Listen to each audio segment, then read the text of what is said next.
Hello, I'm Mike Nichols from PMOPA. Thanks so much for joining us today for our webinar on the PA-46 JetPROP. It will be presented by Dave Bennett.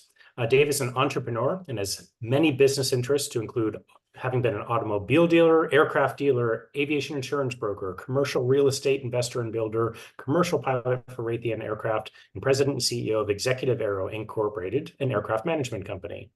Dave started flying at the age of 21 and since has amassed over 15,000 hours. He is both a single-engine ATP, multi-engine ATP, commercial instrument seaplane ratings, and is type rated in several aircraft, including the MS-760 Morane Saulnier Paris jet. He is also an A&P with inspection authorization. His grandkids call him Mr. Fix. Dave joined PMOPA in 2004 after attending the convention in Palm Springs and became a regular contributor to the magazine. He served on PMOPA's board of directors from 2015 through 2022 and has extensive experience flying in all weather conditions, with many of his hours in and out of mountain airports. Dave currently flies around 250 hours a year, splitting the time between his JetPROP, Husky, and Citation jet. He also performs all of the maintenance of the JetPROP in the Husky, and in the past has done full restorations on numerous cars, airplanes, and a helicopter, hence his nickname, Mr. Fix. Dave has lived in Colorado Springs since 1978 with his wife of over 50 years, lovely Myrna, a son and daughter, and 3 grandchildren. He likes to take yearly vacations to Europe, do trips with grandchildren in their new motor coach, participate in Porsche rallies, and spend time at their air park home in Arizona. Dave has prepared a very thorough presentation for us today, as well as bonus content if time permits. We're planning for his primary presentation to conclude around 3:50 p.m. Eastern Daylight Time. Then we'll go into a Q&A period for about 10 minutes or so. And then if you're able to stay on, we'll go through the bonus content till about 4:30 Eastern Daylight Time. If this is great with Q&A and engagement and dialogue, we can schedule another prop jet webinar later in the year, perhaps after Oshkosh. So don't be shy. Type your questions in the Q&A portal, which is located in the bottom of your Zoom screen, bottom center. So Dave, thanks so much for putting a thoughtful presentation together. I'm really excited to learn from you, and I'm going to turn it over to you. Sounds good. Thank you, Mike, and welcome all to the, I think it's the first ever JetPROP MOPA webinar. And we've got a lot of content here, so I'm going to just jump right in and hold your questions, write them down if you want, so you don't forget them. So let's get going. As Mike said, here is kind of what I've been doing for the last 45, 50 years, and it'll probably look like a lot. I've been extremely busy. I know a lot about the JetPROP because I completely rebuilt this particular JetPROP. Didn't need to, but when I got it, I didn't like the paint. I didn't like the interior. And I had Tony at Midwest Malibu do a pre-flight or pre-buy inspection. And so I just brought it back to Colorado Springs, stripped it completely down, and started from scratch. Had a 300-hour engine, 1,100-hour airframe. And so I currently have about 2,000 hours on the airframe right now, maybe a little bit more. And I'm coming up on a hot section in another couple hundred hours. Let's get into what we're going to go on today. And we're going to start off with the FAA requirements. And there's kind of the items that we're going to be trying to make our way through. If we can get all the way down through it, we'll eventually get down here to the bonus round. Darwin's list of popular parts. He is still in business. I talked to him a couple of days ago, and he sends his greetings to everybody. But typical Darwin, he's got the COVID again, and he's under the weather. So I don't know. FAA requirements. Who is responsible for the airworthiness of an aircraft? It's not your mechanic. Most people say, okay, I've got a mechanic. He's a good mechanic, and I'm just going to leave it up to him. That couldn't be further from the truth. FAA and 91-403 says the owner-operator is a primary responsibility for maintaining the aircraft in an airworthy condition, to include airworthiness directives, AD compliance. You can read down through the rest of this on your own, but basically, don't just leave it up to your mechanic, because if you do and you have an incident, the FAA is going to come to you and they're going to say, your aircraft wasn't airworthy, why not? It's your responsibility to make sure that all ADs are complied with, and to do a post-maintenance check flight and go over that. Getting into the next thing.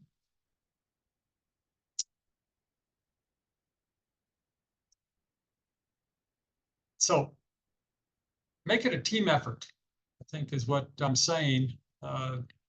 Don't say to your mechanic you don't trust him, but say, hey, can we work together on this? If he'll let you, come in and can I pull the screws out and open the inspection panels? But learn as much as you can. That's what we're going to try to do in this webinar today.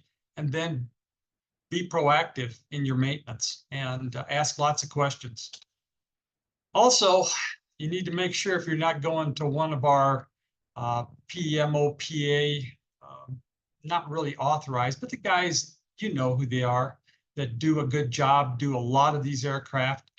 If you get stuck out in the middle of nowhere and you need to go and ask them, you know, what are your skills? Do you have the manuals, the proper manuals to do this properly? Are they professional? Look around, see if it's clean and neat and organized. And you can tell fairly quickly, you know, if they start hemming and hawing, you might not have a guy that can do much more than just do your tires and your brakes and some minor stuff. You definitely wouldn't want him getting into your engine or some of the other things that are a little bit more complex. It requires special tools and also the knowledge and the current JetPROP owner's manual, as well as the Piper owner's manual. And I use both of them, obviously. Use your checklist. That's the next item. And it will reduce the amount of maintenance that's required. I've got a 4-flight one that I use. I'm happy to share it. My pad is mounted directly on my yoke, so the checklist is right in front of me. So I do the initial pre-flight, and then I move on through to the engine start and after engine start, and just go down through it. It's right up there in my field of vision, so I'm not looking down on my lap. I prefer it up there where I can see it, especially when I'm flying, you know, and I'm looking for traffic. I want it to be right there so I can just glance down quickly and glance up outside the window again. So a lot of things in 4-flight makes flying a lot safer, also makes maintenance and checklist a lot safer. If you're doing the items, you can just quickly hit a button and it moves to the next item if you want to stop and move around, and you never miss an item. I did have some egg in my face because I was recently doing a short flight to an airport near my home in Wickenburg. I'd flown the day before, had a normal shutdown, but it was on a little bit of an incline. So I had the brakes set pretty good so it wouldn't move. And I went through the checklist, but I missed one item. I started up the airplane, started normally, and I'm sitting there running, doing my checklist, and I started to go and nothing happened. And I advanced the throttle and that thing is just sitting there. And so I'm thinking, okay, we're not even moving 1 inch. What in the world is going on? I'm thinking brakes. You know, the brakes didn't release. I had them set really good. So I'm down there and I'm looking at the cable and pushing on the top of the rudder pedals and seeing if I can release the brakes. And still nothing. Add a little bit more power, and it just barely moved a little bit. So I'm thinking, okay, it's not the brakes. What in the world is it? I finally glanced down at the power quadrant, and guess what? The prop was still in feather. Egg on my face big time, but I don't mind sharing with you guys because it can happen, and you can cause damage by not following those items in your checklist. Moving on to the next one, even more a worse scenario is, let's say you have good voltage you get in and you've gone through your checklist, you've activated the starter, and it's taken longer than normal to get up to 15% where you can add the fuel. You're saying, okay, maybe the battery was a little bit lower. Maybe it needs new batteries. Maybe it needs a good charge or recondition. But you move the lever forward anyway, and the ITT starts to climb. You glance at the voltage, and it isn't the normal. Mine's about 17 to 18 volts on initial start, and it continues to rise up to 20 volts. You look at the ITT, and it's climbing fast. What do? Well, you better shut it down immediately, because if you say, well, it's not going to go too high, guess what?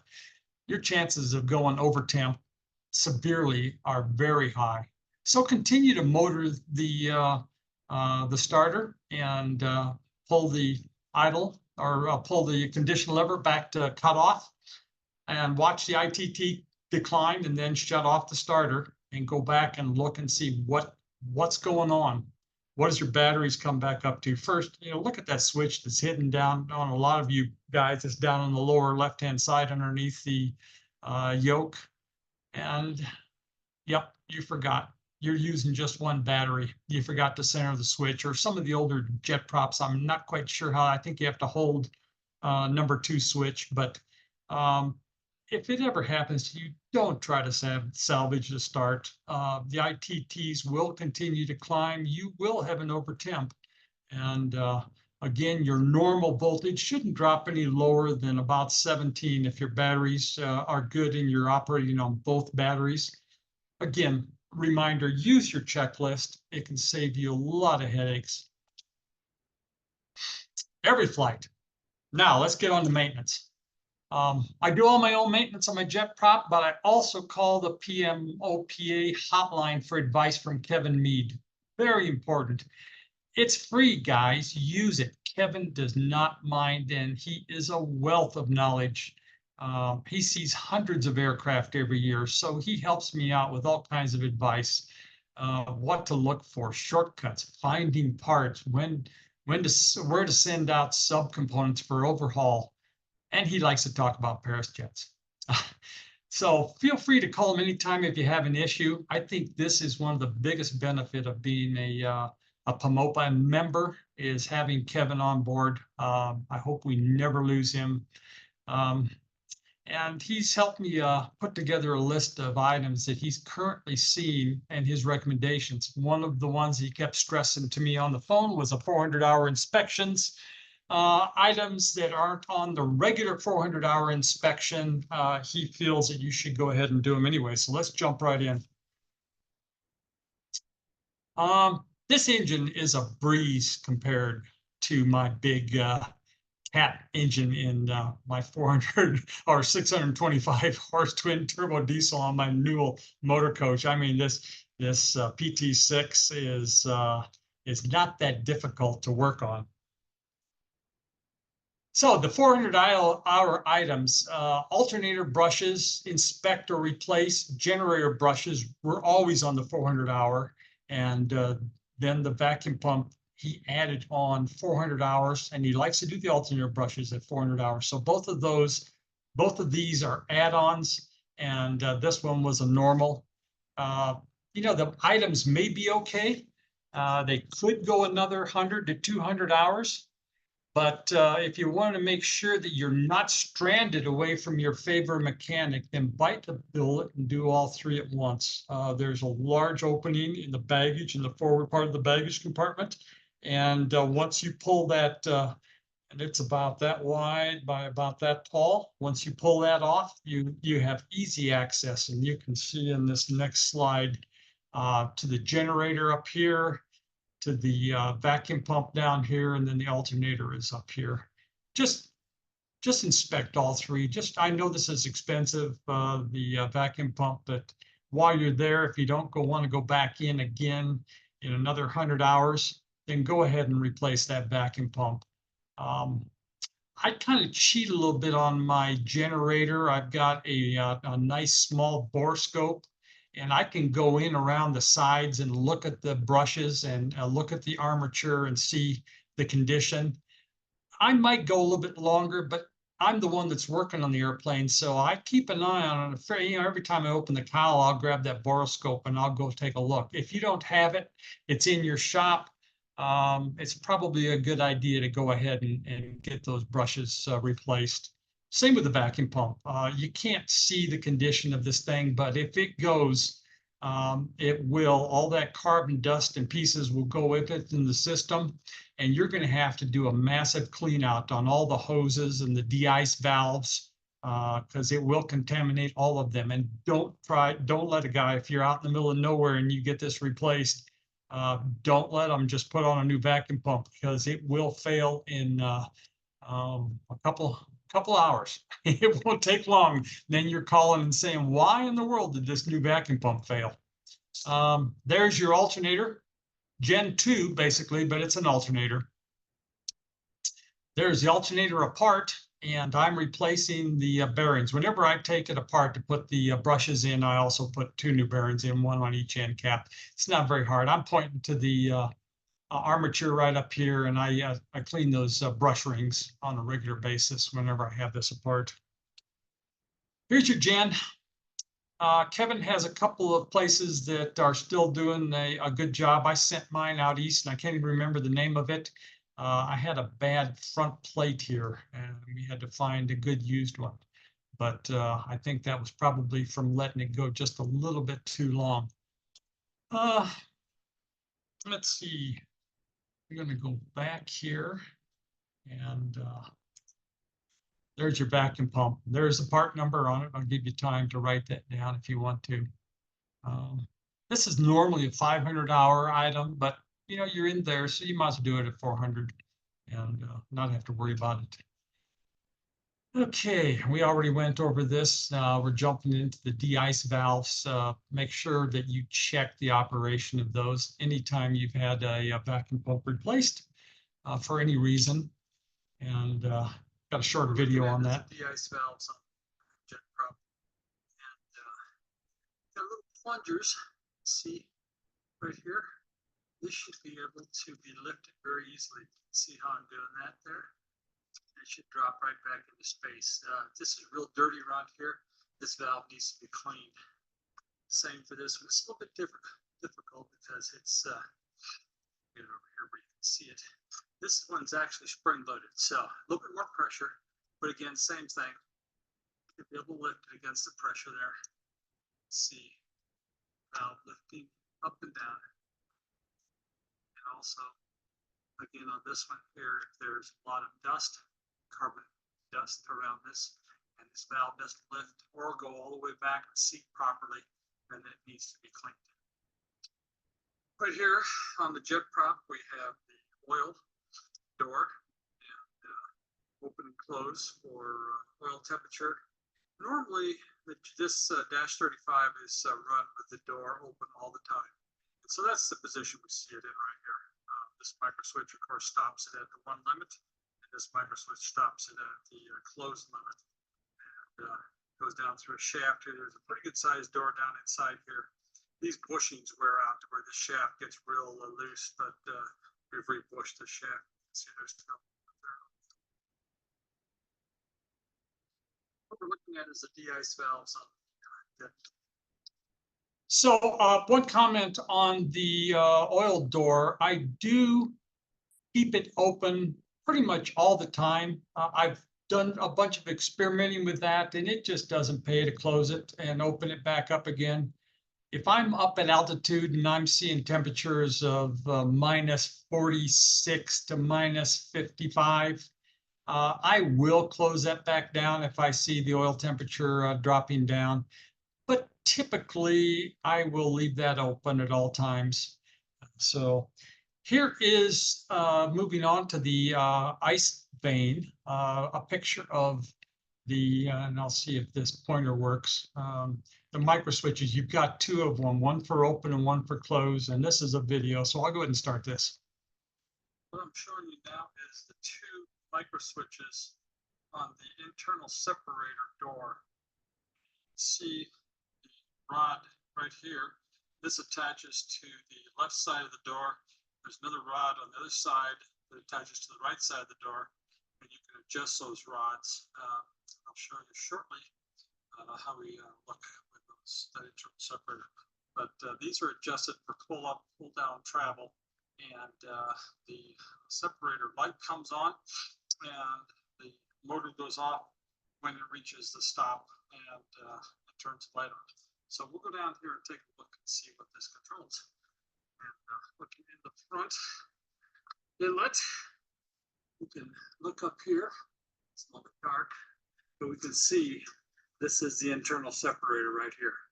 And this is the turning vane, which turns the airflow that comes in and up toward the back of the engine where it's sucked into the combustion chamber. The bottom part of this here goes to the back, and when the internal separator is down, that down here in a second, the large particles and ice come out these holes, and you've got one on the left and the right side of the airplane. So here's a good picture of,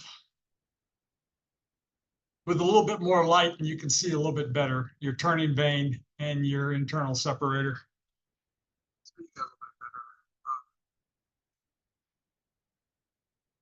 So Kevin is still having issues with the ice vane operation on the ground, and I don't think he's quite sure what to think.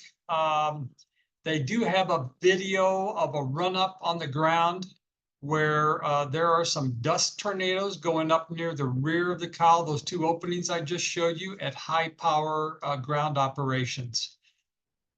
So, you know, and this is FOD damage that he has seen on these aircraft. So what should you do? I know we've always been told to operate with the the internal separator on, and that's what I do. But I also operate at real low power settings if I can help it. I do operate off of a dirt runway at my home in Wickenburg, Arizona, without any issues. My prop wear is minimal with no erosion or nicks of the leading edges. I boroscope every 3 months at first. Now it's 6 months due to the fact that I don't have any FOD damage to the impeller blades. And I've been operating off that runway now for 5 years, off and on. So I've got quite a few hours on that. I do always, and as part of my landing checklist and takeoff checklist and taxi checklist, that I have the ice vane closed. And I always try to use low power settings on the ground, especially if I'm unsure of the cleanliness of the surface. This is where common sense comes into play. So I put this in red. I always take off and land with the ice vane closed. And you can see why.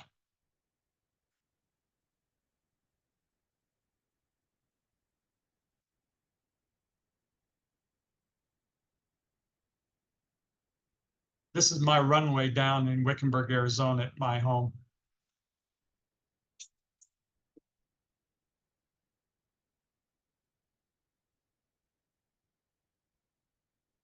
So let's see.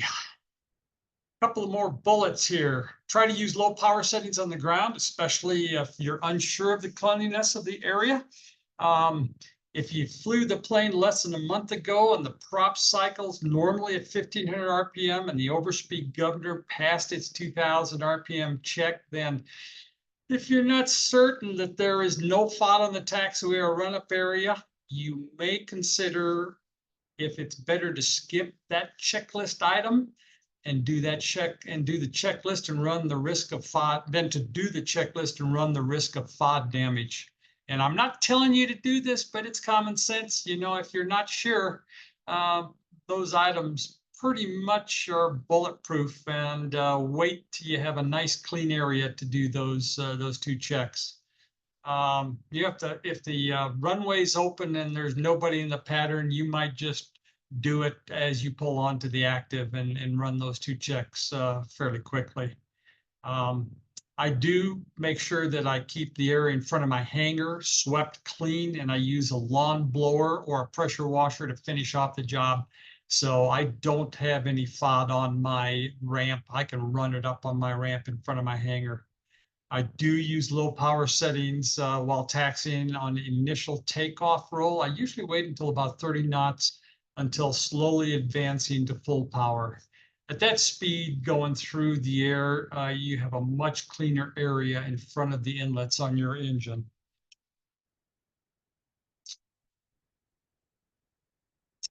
This just is another reminder on that oil temp vein that we just talked about.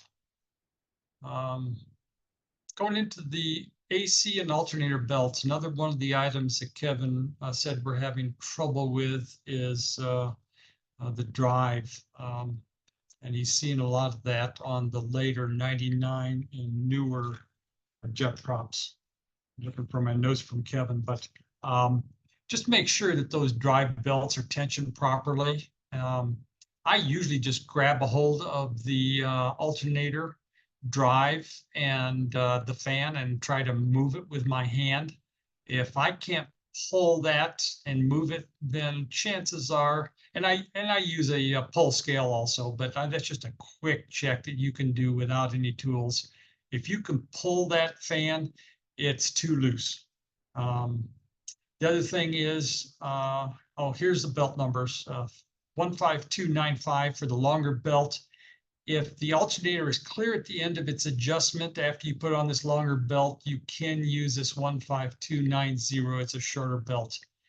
On the top of your alternator bracket, it's real close when you're out at the end of the adjustment. He has seen some damage to top cowling with the rubbing of that. I have ground off the top of my alternator bracket. It comes up at a pretty steep angle, and I just took the very top off.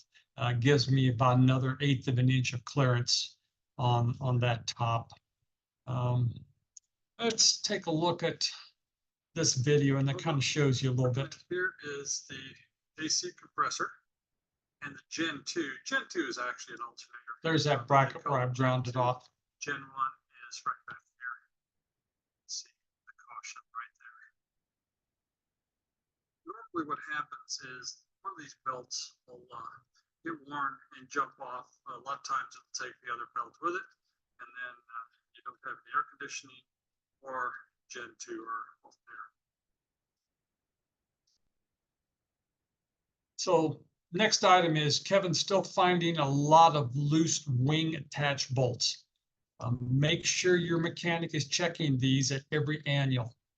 You can get to the rear ones fairly easy with a 5/8 inch socket with a long extension going down through from the wing root, and you can check and make sure that those are tight. The front ones are a little bit more difficult. You can get to the head of the nut, but you can't get easily to the front, and it's a push-in snug fit. If that's gotten loose, you're not going to be tightening up that front one. You're going to have to take that leading edge fairing off to be able to get to those attach bolts, but don't leave those loose. I recently checked mine again, and one side was real tight on mine, and the other on the left wing was, I got a little bit of a turn on it. So always check those. On your vertical fin, the forward attach bolts are being found loose and should be replaced. This service bulletin 1410A that just came out March 12th, 24. Kevin has put together parts kits. He's got them in stock to replace the 6 bolts, nuts, and washers. Engine mount attached bolts, especially the one where the mount attaches to the lower nose gear retract cylinder. This is at the firewall at the rear of the engine mount. Make sure that those are being checked. You'll use 2 sockets, one coming in from each side, and give those either a good torque with a torque wrench, or if you can't get a torque wrench in there, just make sure with your 12-inch extension ratcheting wrench that you can get no more movement on that bolt. I use a 12-inch long ratcheting adapter because I can't get too much torque on it, and if I'm doing a quick check, but there is a torque, and you need to torque those if possible. Also on the forward nose gear retract cylinder bolt. Check those for tightness. I already had some issues on that. And I've got a picture of that. It might be a little bit later on, but here's your extra heat bypass mod that Darwin is still selling these. And you can see this is all new right here. Goes around and it gives you that extra heat for the cabin. Really, I mean, once I put mine on, I really could notice a difference. This is the cylinder that actuates the door open and close. And it also goes down here, goes down. Here's a cylinder. Here's the rod opens and closes on the micro switch, the valve up here. So here's how I do my compressor washes. I've got everything hooked up here to one of my Malibu Aerospace specials, and got my funnel here for filling it up.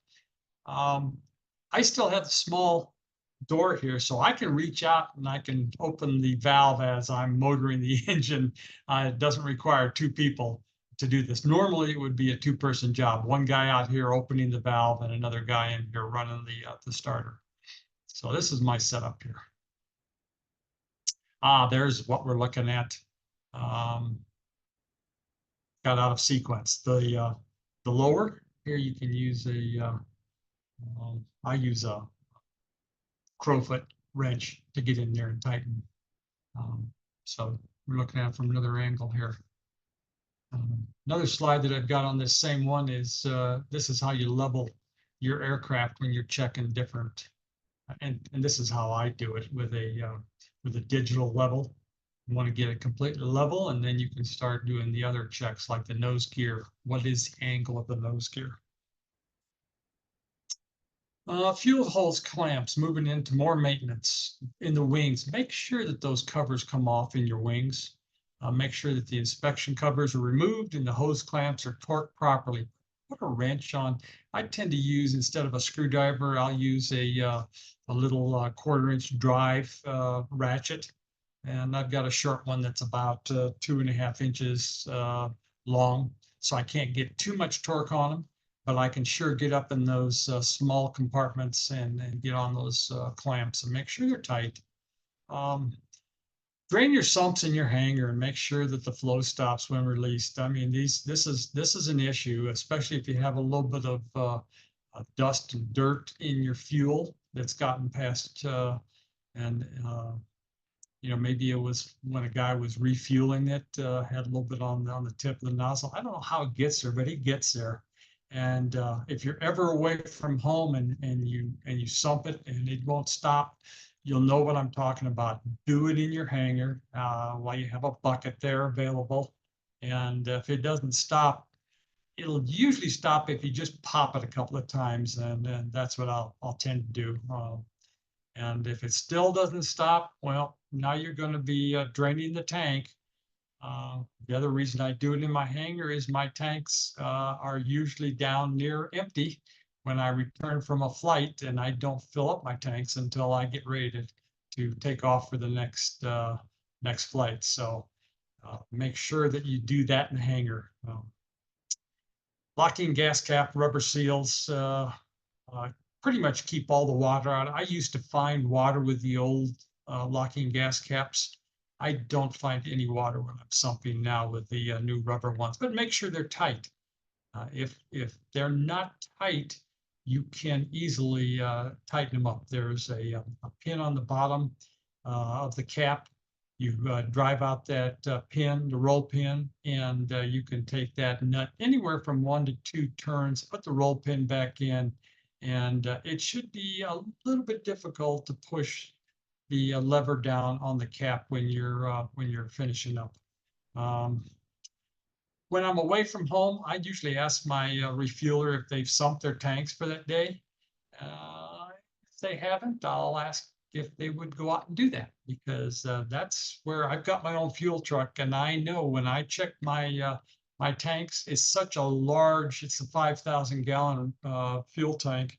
And when it comes down a little bit from the top, you'll get condensation in there. I will get water when I sump my my jet fuel truck.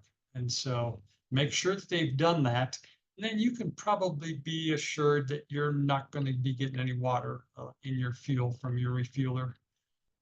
If it's been raining steadily and fairly hard during fueling, you might want to sump that. But if you've already done it back in your hangar, chances are you don't have any dirt. You know that those are going to shut off when you release the fuel sumper.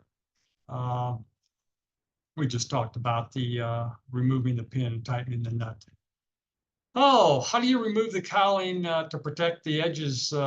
Here's how I do it. Let's just go into this. Do today is we're going to pull the cowling off of this jet prop and adjust the high idle.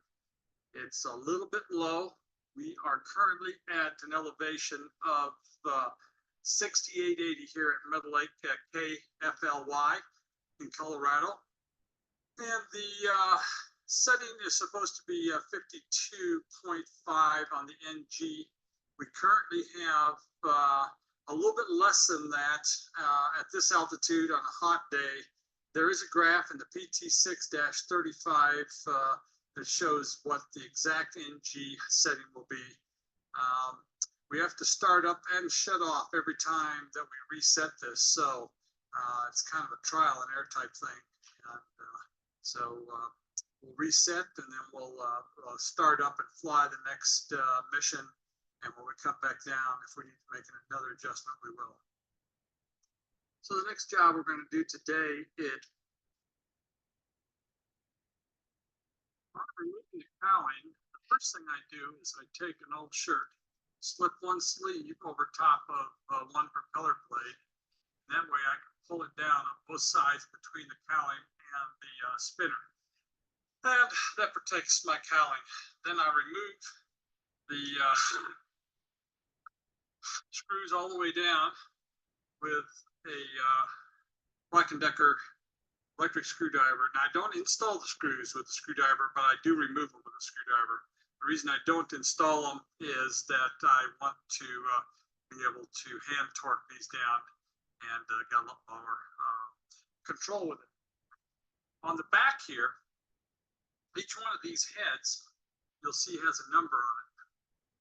And so the next thing I do is I put a piece of blue tape along the back here. That does two things. It protects the rear surface when I pull the cowling off. And then I write opposite of this, like this is a number 7. This one is a 6. This one's a 10. That one's a 10. So that way I can quickly put them back in the right hole and I don't have to guess each time. The number corresponds with how deep this sets in. And so if the head here is a lot deeper, then you go to the next higher number. Here we are now, about less than 10 minutes into the cowling removal. We've got our shirt that goes all the way around the spinner. We've labeled each one of the holes. See the numbers there. The cowling is loose and it's ready to go. I've got a step stool on both sides. Today, without a helper, I'm going to be taking the cowling off myself. So I open up the oil door here, put a step stool right here on the side, and I'll be able to lift it straight up and over without doing any scratching or damage to that cowling.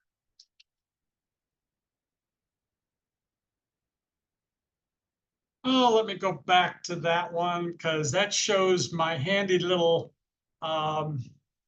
lift truck. And you can pick these up pretty much anywhere. I think most tool stores have this. I put a nice big pad up on top here, and it makes a one-man job of pulling this off without causing any damage very easy. So just bring it up till it lightly touches, take the rest of the screws loose, and you'll be able to get that lower cowling off fairly easily. And I see my time is slipping away, so we might, this is more advanced stuff. We'll be talking about setting the high idle and different things like that, but I'm going to move forward a little bit faster here so we can get through some more content. Here's a list of my recurring maintenance issues, and you probably have seen the same thing yourself. After cold soaking the gear for 3 hours at flight level 270, I don't get all three down and locked when I'm in the pattern, and I usually wait. Try to come down early, let it warm up, but don't panic. I just reach down and I recycle the gear once, and it always comes down the second time. You don't have to do any troubleshooting or anything like that, and don't worry about it. There might be a little bit of moisture in your fluid. You might want to replace that moisture. That 5606 can absorb some moisture, and so if that's up at altitude and it does freeze or congeal, it will cause, and it's usually my left main gear that is a little bit sluggish. Doesn't happen all the time, but if I'm on a 3-hour flight, I'm ready for it. If I come down, it might happen. My SOP is I keep my hand on the gear knob until I get 3 green lights. I just keep it there, and then I don't forget. Occasionally I will pull the power all the way back to an idle. While the gear horn is beeping, I will extend the gear. The horn will stop at the same time as the 3 greens. It's another check. Also, if you set 2 notches of flaps and the gear isn't extended, you will get a horn. So three different ways you can check and make sure. There should never, ever be a forgot to put the gear down in a JetPROP. My light for my ice door goes out on takeoff. That engine is like a huge vacuum cleaner, and it's sucking hard on that ice turning vane. I have tried everything under the sun to adjust that micro switch, replace the micro switches, change the length of the arm, and I still get, I know when I apply full power, that light's going to go out. If I reduce power, the light's going to come back on. So my turning vane is moving just a little bit under full power, and that's just something I wouldn't worry about because I've tried to fix it and I haven't had any luck at all. Here's another one you probably have seen: rudder trim above 170 knots indicated. I got this thing adjusted about as far as I can go from the standard Mirage, and on the ground, my trim at neutral will be a little bit to the right. When I bring it to the center, my rudder will be off to the left, and if I can't keep the ball centered, I'll go ahead and center it with my rudder, and then I'll just turn on the yaw damp, and that's about the best I can do to keep that thing centered. This airplane either needs a larger rudder or it needs some strakes on the back like they put on some of the 421s to keep that airplane going straight. So if you're fighting with this, there is a way to adjust it, and I think one of the shops can help you, Kevin or Midwest or Malibu Aerospace. I fought this one for a long time. My high ITT readings, for no apparent reason, started getting higher and higher and higher. And I checked everything. I boroscoped. I didn't have any damage. I looked at everything, and I finally said, you know what? Maybe it's my trim stick. Maybe that's bad. So I pulled the contacts off here, and I ohmed this trim stick, and it was right on the money. Nothing wrong with that trim stick. So I cleaned up the contacts with sandpaper, the nuts, all the wires, top and bottom, put it back together, and can you believe that? All my temperatures returned back to normal. I was having trend monitoring done at the time, and so I instantly wrote them a thing to put in my file that there was nothing wrong with my ITT readings. It was just the dirty contacts where the temperature probe here for the ITT goes in. So you might want to just that might save you a bunch of time if you see your ITTs raising up. Check that first. Don't go in and do like I did another 50 to 100 hours of testing everything under the sun. Oh, let's see. How in the world did I get off of my Current slide. Let's get back on here again. There we go. I had a fuel pump that stopped working, and this is what I found right there. If you ever have this happen, chances are that this, you can see this glue here that holds it to the inside of this housing, let go. And both of these magnets jumped over onto the armature of the motor. So if you ever had that happen, I actually got some strong fuel resistant epoxy, and I epoxied the magnets back in. And this is now my backup because I had 2 in stock. I just put another one on. So I've got a couple of backups, and I think I had one in stock that was had a few hours on it. So I took that apart to check it also and make sure that those magnets were tight. Here's how I check and darting issues. If you ever had that, I had a little bit when I first bought the JetPROP. I put a V block on this. I make sure that the airplane is level, like I showed you earlier with my digital level. And I've got mine set right at 89 degrees.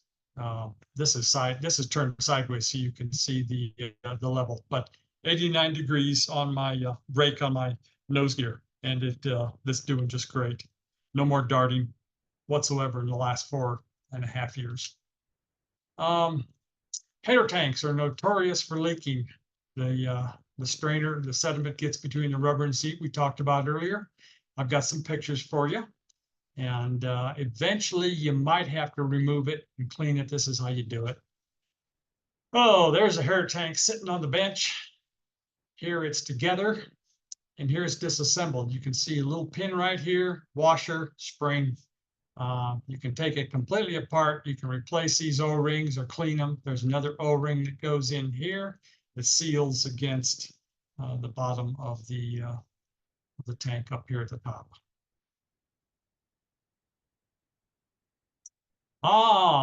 Here we go. Don't throw away those packing pieces on the new flat screen TVs. I found a use for them. They work great for wing protectors, and I don't need a wing walker anymore because these are sticking out on the end.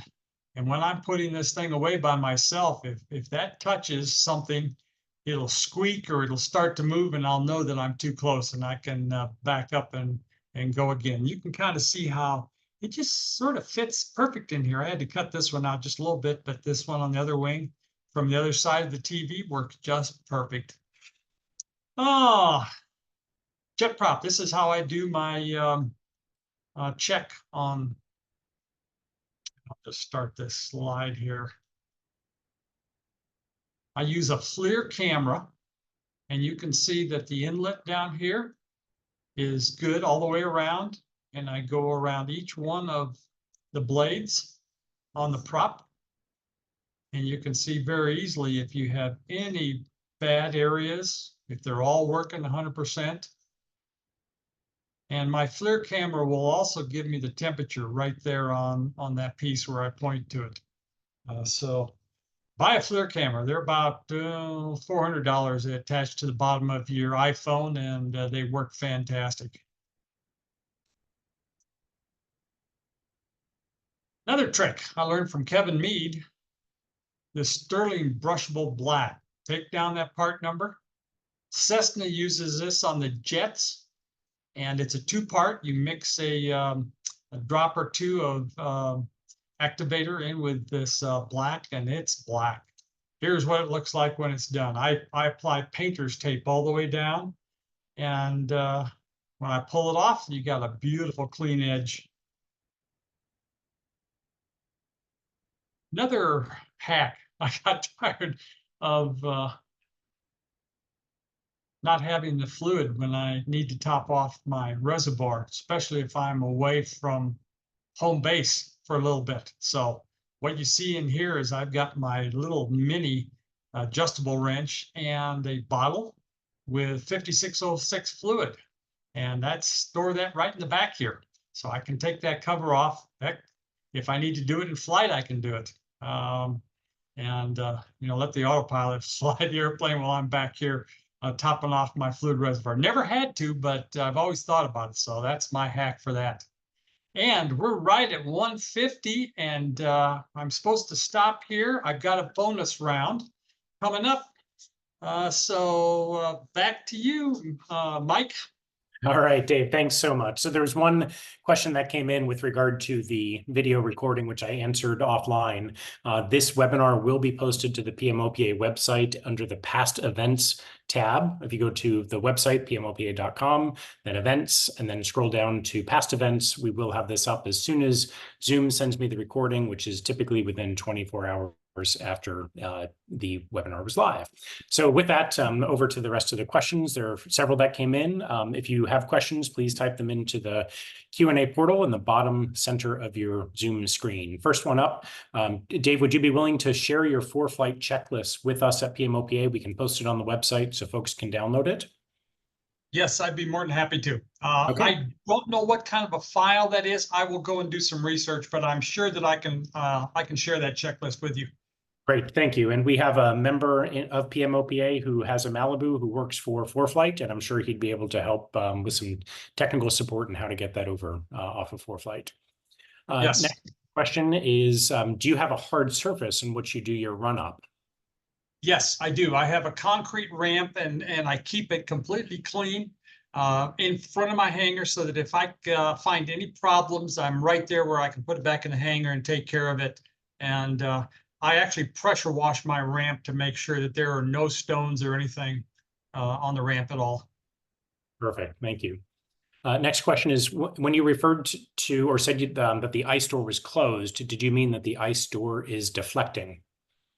Yes, deflecting out the back, those 2 round holes, instead of shutting off and going up into the back of the engine to the impeller blades. One of the things that I didn't go over, and I don't know if I have slides, but I get about a 200-pound torque increase. I know the normal's about 150. But I took a red RTV, it's a special RTV, and I went around the back and I put that RTV in small amounts. It looks really good. You can't even tell it wasn't original, but everywhere there was a small hole, and even, it doesn't matter, a pencil width hole, shut those all off as much as possible, and I gained 50 pounds of torque free by doing that. Great. All right.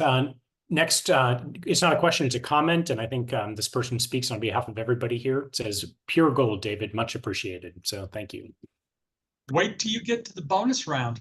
Yeah, right, exactly. That's even better. Since you operate from a dirt strip, do you have no concerns about operating on a grass strip? I have never operated off a grass strip, but I wouldn't have any concerns if it was dry. I wouldn't operate a JetPROP off of a wet grass strip. You just don't have the braking action. But I don't have any problem with my dirt strip. I keep it rolled. In fact, another fellow MOPA member keeps his Mirage in my hangar. And he has all the equipment. It's almost like asphalt. It's so hard. So, but it does. You can see when I take off that there is a bunch of dust behind it. So that's why I start my takeoff roll very slowly. I got 5,000 feet, so I just bring up the power real slow, let it start to roll 30 to 40 knots, and then I'll bring up the power more and more. And I'm moving through the air fast enough to where the prop doesn't pick up anything at those power settings. Great. Shifting gears to the shutdown process. Do you wait to feather the prop and see approximately 400 before condition lever? Actually, that has changed over the years, and from talking to a couple of the gurus, Kevin Mead being one of them, I don't feather the prop first, then the condition lever. I actually do the condition lever first, and then while it's winding down, I feather the prop. Awesome. And that's again from all of what Kevin has seen. Too much FOD damage is what he's reporting, and this hurts all of us in the insurance. I mean, you can get a $25,000 bill very quickly for FOD damage if you're not careful. So. Yeah, in our insurance survey that we did a webinar on a couple of weeks ago, one of the things that we found is a good number of PMOPA members had actually had submitted claims to their insurance carrier, which is driving some of the activity and pricing in the insurance marketplace. Shifting gears, have you seen the new Concord advice regarding not using a battery minder full time? If so, what are your thoughts on that? Yeah, I have. I do the Concord seminar every year for my IA renewal. And I have seen that. I have started to adopt that. I don't leave mine on 100% of the time. I try to put it on once a week at least to keep it.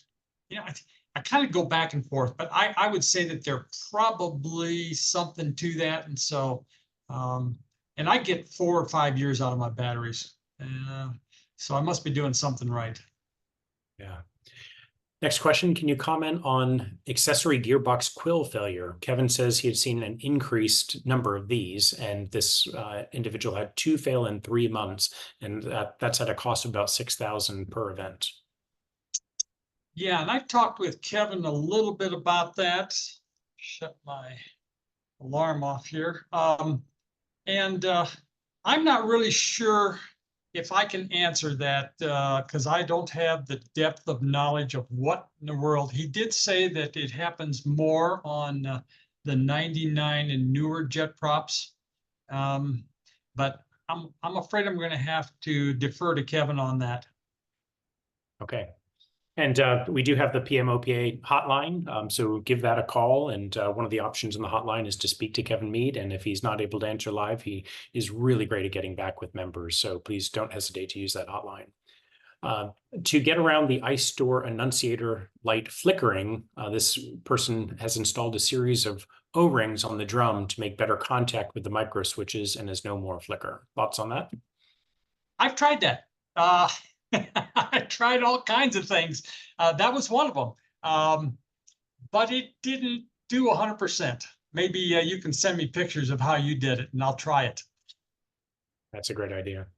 Next, I occasionally run out or near the limits of left rudder trim at high power settings. I guess from what you were saying, this is normal and it's what you're correcting for with the yaw damper. Is that right?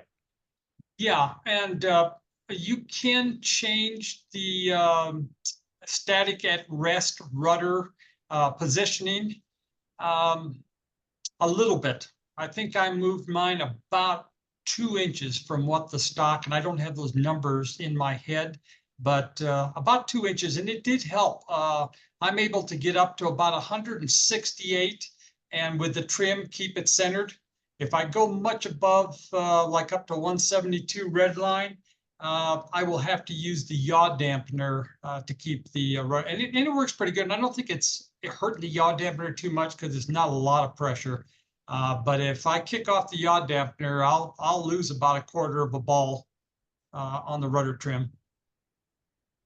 Thank you. Could you please expand a bit on the condition lever before feather during shutdown and your reasoning for that? Well, it's when you feather and you're still going at a pretty good static RPM, static thrust. From some of the research that Kevin has seen, they've actually seen some debris sucked up in when you went to feather. So that was the idea. And the only reason to go to feather is for starting.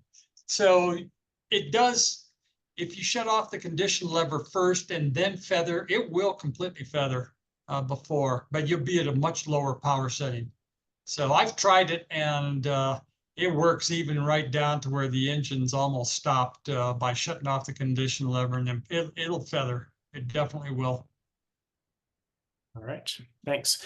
Somebody made a comment that the individual operates their JetPROP from a 1,200-foot grass strip often, and providing that it's not excessively wet, he has had no issues. The next 2 are related to grease and oil. First one, I'm having a little grease behind the prop showing up on the cowling. Is it okay to wait until the annual in September, or is it important that he gets it looked at immediately? I keep it clean and keep an eye on it. There is a new service bulletin that Piper sent out from Hartzell, and they were changing grease. So you're going to need to take a good close look at that service bulletin, and you don't want to ever mix greases. Could be that somebody greased the prop and mixed the greases. In that case, it's going to have to be disassembled and completely cleaned. That's about the only time I've seen leakage out of the prop seals.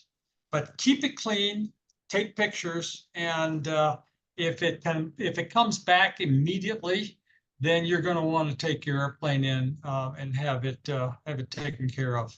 I personally like to fly out to Ohio and just leave it with Hartzell, and they'll pull the thing off, take it in, service it, bring it back out, put it back on the airplane, rebalance the prop. Great service. Fantastic. And the final question for now, before we get to the bonus round, is this individual has oil on the belly. How much is too much? He tries to keep his oil low in the engine, but nothing seems to stop oil on the belly after every flight. Well, you need to find out where it's coming from. I do tend to keep mine between 2 and 3. I keep a half a quart in the airplane at all times, and I just top up a little bit. Just keep it just below 3 with that. And it's a water bottle, stainless steel water bottle. I don't keep it in a plastic container. But if you have a lot, then it's coming from somewhere you need to check. And the first thing I do is I completely clean the engine, take it off for a flight, bring it back and check right after that to see where the fresh oil is coming from. You can't find it if it's oil all over the place. You just need to clean it thoroughly first, and then bring it back and check. You're going to find probably it's at the back accessory gearbox area. Maybe the vacuum pump is where I'd start. Doesn't take a lot of work to get in the baggage compartment, pull off the front panel, and I think it's about 24 screws around that, and you can get a really good look in the back to see where that's coming from. Fantastic, thanks. So it's a couple of minutes after 4 o'clock Eastern time, and for those who are able to stay on for the bonus round, we'll go for about another 30 minutes or so, and that answered 15 questions in about 12 minutes time. So really good questions, really good answer, and back to you, Dave, for the bonus round presentation. Okay, let's see. Right off the bat, and this is one thing I learned from my Concorde. They've got all different presenters. One of them was Michelin, one was Goodyear. And I always thought, you get down here, and that's looking pretty bad here on my nose gear, but the tire manufacturers say you can run that tire right down to the cords. Maybe okay for the nose gear. I wouldn't want to do that on my main gear. But since these tires are hard to get, you can take yours down a little bit farther. And that was a shock to me that it came from a tire manufacturer, but they say, you know what? You can go right down to that thing is flat, and it's still completely safe. Let's see, moving on. Having problems with your squat switch usually happens after it comes out of maintenance, but sometimes it happens at other times also. What you're going to find is this little tab right here has moved down, and this isn't my airplane, it looks terrible, but move down against this boss right here. And your normal is this will be up about 1/8 of an inch, so that when it comes up, this part here contacts the plunger. And so what you can do is you can just tap this up to you got about 1/8 of an inch right here, and put a dab of silicone right there, and it'll keep that from moving. This is just you can't get this bolt too tight, because that's a bushing, and that has to move inside that bushing. So it comes down, there's a castle nut on here, and they just expect friction to hold this, and it's not a good design. There should be a roll pin in here or something, but a dab of silicone there, and it won't move again, and that will take care of your problem with your squat switch. Oh, JetPROP service. This is from Darwin. Service bullet letter upgrade kits. And I know you guys don't have time to write this all down, but I can provide this to Mike, and if there's a way to get it out to you. And here's the most recent. And I talked to Darwin about a week ago. He answers the phone right off, first call for me. And I don't know why he doesn't do it for everybody else, but I think Darwin thinks that I'm some kind of a representative of JetPROP, and I'm not, but I like the fact that he will respond. So he's still there. He told me he had COVID again, and seems like they get sick up there in Spokane a lot, but he's there, he says, every week, Monday through Friday, all morning long. So call him in the morning. And this is the list of parts that he's sending out on a regular basis to everybody. And that's one of the cooler door motor. Don't use that thing very much, and you'll be able to make that last a long, long time. Let's see what else. Yeah, a lot of this stuff is common sense stuff, but there are some items that still need to come from JetPROP, although the majority are going to be the manufacturer, Piper, 90% of the airplane, 10% the PT-6. All those parts are going to come from Pratt & Whitney. You can still get all those. Tires come from different manufacturers. Those aren't JetPROP specific. Avionics, not JetPROP specific. So, if you're worried about operating your JetPROP far into the future, I wouldn't worry too much. And I've even been known to make some of the parts that I need, and it's not that difficult. Darwin was able to manufacture them to begin with. I got a full machine shop. I do the same if I absolutely need something, I can't get it. I certainly did it with my Paris jets because I couldn't get all the parts I needed. But my JetPROP is my forever airplane. I can't afford a Pilatus, and I really don't need one for just my wife and I. It would feel like I'm spending too much money for nothing. But my plan is, I think I've reached the top pinnacle of the most efficient airplane that I've ever flown. And at 270 knots and 30 gallons an hour, I'm going to stick with this airplane. So I plan on keeping in mind, I'm not worried about being able to keep it maintained safely and in the air for as long as I'm going to keep flying. Let's see. And I did it again. Let's get back to this. There we go. Service bulletins. And Mike says he's trying to put something together. Here's just a couple of the recent ones that you'll want to reference. If you're not currently on Piper's list to email you whenever a service bulletin come out, go and do that. I'm not going to show you on here how to do it. Most of you guys are pretty intelligent, but you can go on there. I subscribe to ADs from the FAA. I subscribe to service bulletin, service letters from Piper, and I get those every once in a while. These two that I'm showing here came recently, and one of them I'm going to show you next is the front attached for the vertical fin, and there's 6 bolts that go up from this bolt here. This is the bottom one. Get in there and torque those, and I think the bolts are 160 to 200 foot-pounds because I just got done doing them. No, I didn't leave this control cable loose. I took that off on purpose to get back in here to my air conditioning unit. So if you caught that, good catch. Here we go. Air conditioning fans. This is what your fan looks like when it comes out after you've been through the paint shop.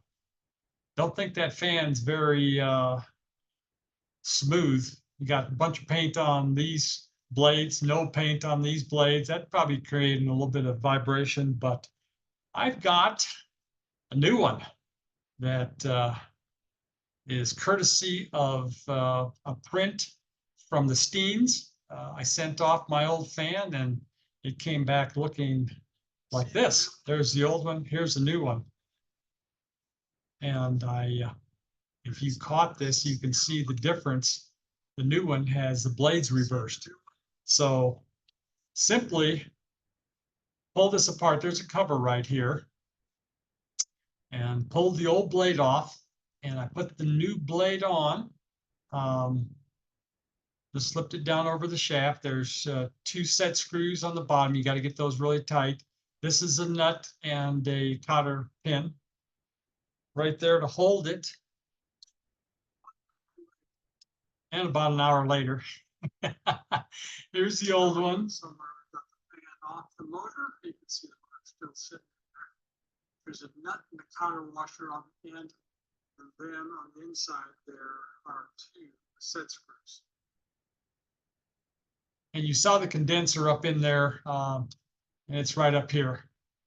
Make sure that those fins are clean, and you can get a fin brush to take out any bumps that some other mechanic might have put in there. There's just some dum-dum putty in between the 2 halves. There's a fiberglass cover that goes over top of this. This is how this motor sits in here. And there's the new motor with the reverse fans. A little bit better shot there. 1 hour later, really is a son of a gun. Better off to take it like this.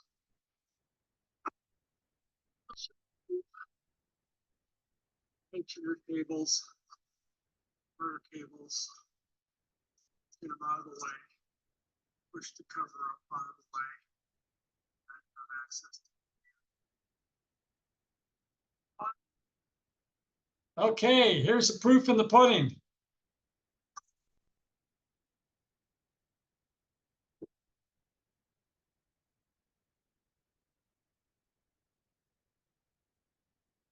And this is just with the cover off. When I enclosed it completely, I was getting a virtual torrent of air out the bottom.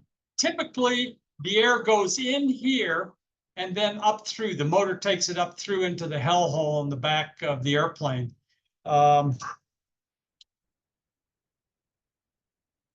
So I'm working on the AC currently. I've got that installed. My next thing is I'm going to check my temps and everything and see what kind of a drop I have by moving the or changing the direction of the airflow. Typically, the other way was sucking dirty oil air, hot air off the engine into the condenser, and that's why we're not really getting good cooling on our air conditioning. I'm just hoping that if this works good, that I can find a way to either get an STC for it or do one-time 337s with the FAA. And maybe we can get a bunch of jet props cooling off again. This is a header tank up in the front, and you can see the float right here. It's a 2-part header tank. There's a steel plunger that goes up and down on a rod. That's a capacitance. And this is a like your old float gauge in your wings. I put a camera up inside the airplane, and then I go around to the front and operate, and I can watch my fuel level go up and down. That's kind of my cheat for doing this. But if you ever need to do this, this comes off fairly easily. You can get that off on the top of the header tank there.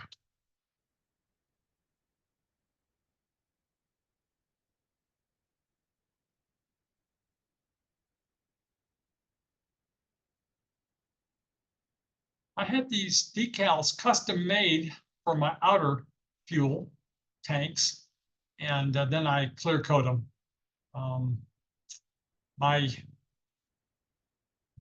edges were starting to get chipped a little bit here from the fuelers laying the nozzle off to the side. So I'm a little bit anal and a kind of a perfectionist, and I didn't like the way that looks. So I had these made to my specifications, and then I clear coat them. So it looks much better, 100%. This is kind of what I do. I completely took off the nose gear and completely rebuilt it and had it painted with a special powder coat so the rock chips can't get to it. Same with the main gear legs over here. This is me filling the I just pump it up and down to fill it out of this container here. And over here, it's getting ready to go back in to the airplane. And the end. Courtesy of, well, you can kind of guess who that is. That's Tony up in there working on the fuel in the jet prop here in Colorado Springs. Dave, sorry to interrupt. I think your slides got interrupted again. You're showing not the presentation view, and you're a couple slides behind. Oh, am I a couple slides behind? Yeah, it's just presenting. It's back to where you would edit as opposed to the presentation view. Okay. I think that is probably the last one. I'm trying to figure out how to get back to that. Which is the last one you saw, Mike? It's webinar JetPROP slide 47, I think. No, that's not right. I think, yeah, you brought it back to 47, and then it's stuck there. Oh, so you didn't get any of the bonus slides? It started through the bonus slides, but then it had, I'm pretty sure it said number 47 at the bottom. I think you went back to reference something, and it got stuck. You were talking around the time you were talking about air conditioning, so. Okay, I'm going to go back here. Did you get any of the air conditioning stuff?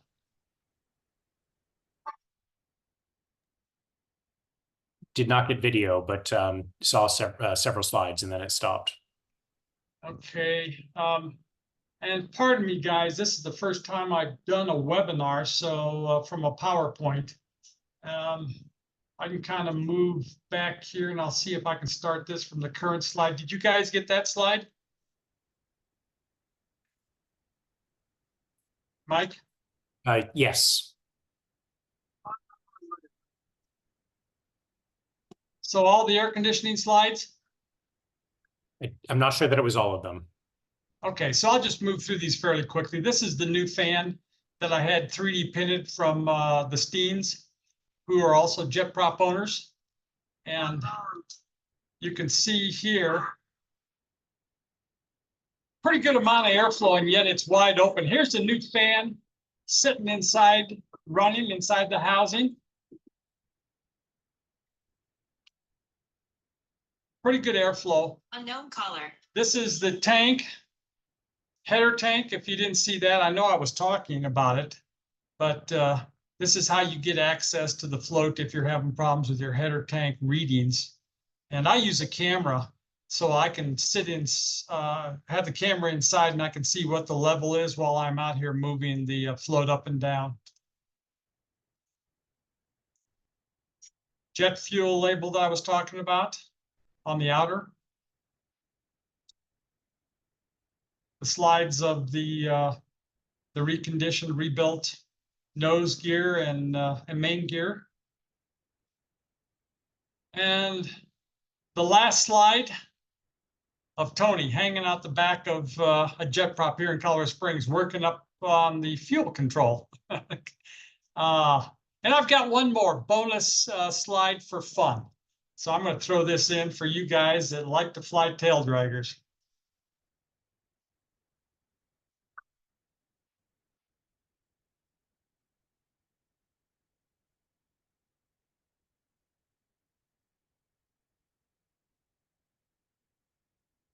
This is my airstrip down in Arizona.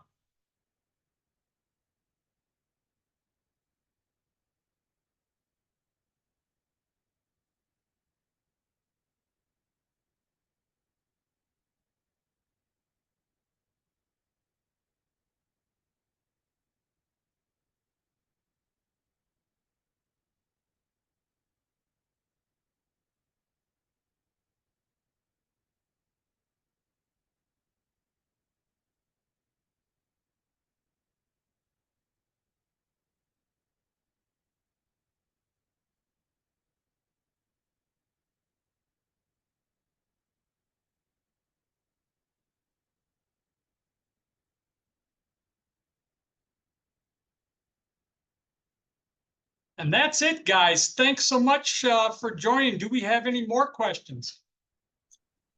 There was question came in with respect to some changes with Midwest Malibu. changing some operations and that Tony was leaving. So I don't know if there's been anything publicly announced about that, but if you have any insight that you're comfortable sharing.